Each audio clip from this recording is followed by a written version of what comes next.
औज़ुबिल्लाहिमिनश्शैतानिर्रजीम बिस्मिल्लाहिर्रहमानिर्रहीम। अस्सलाम वालेकुम नाज़रीन इकराम, सुप्रीम कोर्ट ऑफ पाकिस्तान की लेटेस्ट जजमेंट आई जो आपकी खिदमत में पेश कर रहे हैं। नाज़रीन, ये सिविल अपील जो है नंबर 785/2022 है और इसका फ़ैसला जस्टिस अमीनुद्दीन खान साहब ने किया।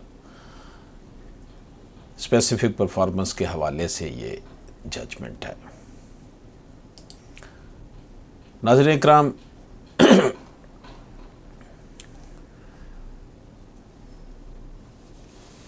अदालत में जो ये केस है उसमें ये है कि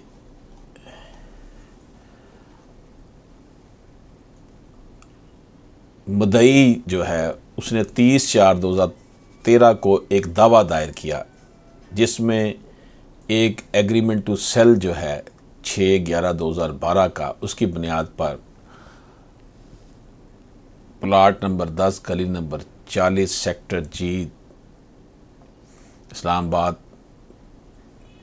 के हवाले से बताया कि जी उसने 1,65,00,000 का के एवज़ फ़रोख्त का मुआहदा किया गया था। इस मुआहदे को मुद्दई के हक़ में मुद्दा लैन नंबर 2 ने तस्लीम किया और 5 लाख रुपए की रकम भी दी गई। मुद्दा लैन नंबर 3 इसमें चेयरमैन सीडीए था। मुद्दई ने दावा किया कि मुद्दा लैन नंबर 1 ने खुद को जायदाद का मालिक जाहिर किया था, लेकिन बाद में मुद्दई को पता चला कि असल मालिक मुद्दा लैन नंबर 2 है। मुद्दा लैन नंबर 1 ने अपने दफा में कहा कि मुद्दई ने बदनीयती और दबाव के तहत मुआहदा किया था जिसमें मुद्दा लैन नंबर 2 की इजाज़त शामिल नहीं थी, यानी कि जिसके साथ उसने मुआहदा किया था वो मालिक ही नहीं था, और मालिक जिसने पैसे लिए थे मुद्दा लैन नंबर 1 ने, उसने कहा कि जनाब इसने ये बदनीयती और दबाव के साथ मेरे साथ ये मुआहदा किया था। ट्रायल कोर्ट ने इशू फ्रेम किए, फ्री कैन को एविडेंस पेश करने का कहा। दोनों फ्री कैन ने अपने अपने एविडेंस पेश किए। ट्रायल कोर्ट ने 13/3/2018 को मुद्दई के हक़ में फ़ैसला सुनाया और केस को मंजूर कर लिया।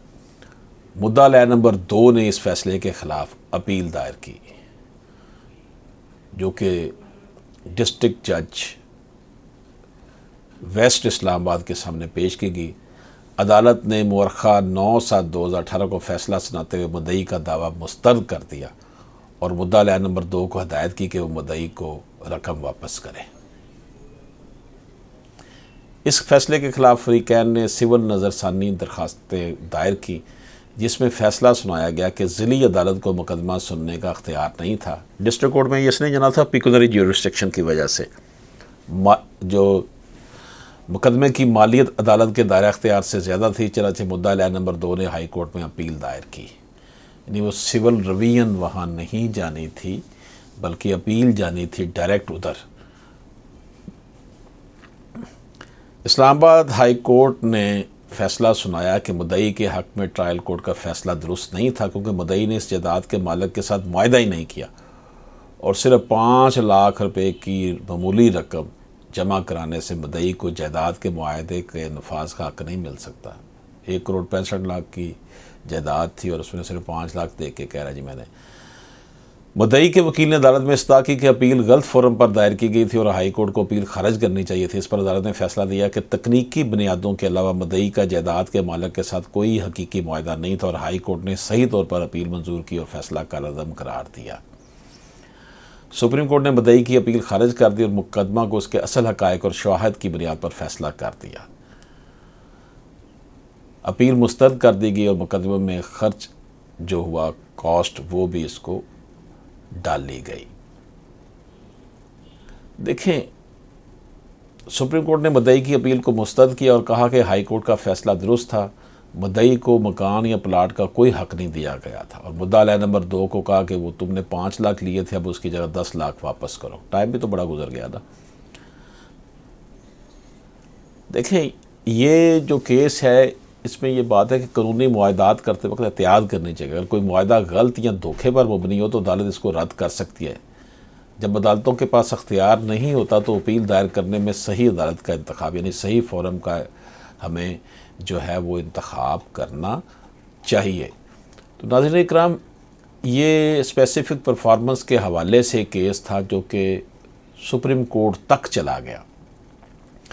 इसमें जो सबसे बड़ा इशू ये था कि agreement to sell and specific performance की बात। The appellant sought the enforcement of a sale agreement with defendant number but defendant number 1 was not the owner of the property. The real owner was defendant number 2। Real owner defendant number 2 था। उसने मुआहदा बै जो है एक से किया था। The court determined that since the agreement was made with the wrong person the plaintiff had no right to specific performance against defendant number 2। यानी कि जिस बंदे के आपने जिस बंदे से मुआहदा किया है तो उससे को आपने पैसे दिए जो मालिक ही नहीं है। तो इसलिए जो है वो आप ये नहीं कर सकते थे कि जनाब अब असल मालिक के ख़िलाफ़ केस करते हैं। इसमें दूसरा पॉइंट जो ये था कि पिक्यूनरी ज्यूरिसडिक्शन का इशू इसमें आया। The case was filed in a forum that did not have the proper pecuniary jurisdiction। Case जो फाइल किया गया था वो पिक्यूनरी ज्यूरिसडिक्शन के हवाले से जो था वो गलत था। The high court noted this mistake and ordered the appeal to be filed before the correct forum. वो एपीलेट कोर्ट उसका जो था ना, एपीलेट फोरम ट्रायल कोर्ट के बाद डायरेक्ट हाई कोर्ट ही था। डिस्ट्रिक्ट कोर्ट में नहीं जाना चाहिए था क्योंकि उसकी जो पिक्यूनरी ज्यूरिसडिक्शन थी उसकी जो अदालत का समात मालियत का अख्तियार था वो कम था। This jurisdiction issue caused delay in the proceeding and the court acknowledged that both the plaintiff and court were negligent in addressing this matter। सबसे अहम बात जो मैं आपकी खिदमत में नाज़रीन इकराम करना चाहता हूँ वो ये है कि डिस्क्रिशनरी नेचर होती है स्पेसिफिक परफॉर्मेंस की, वो करे या ना करे। Specific performance is a discretionary relief and the court has the right to grant or deny it based on equity।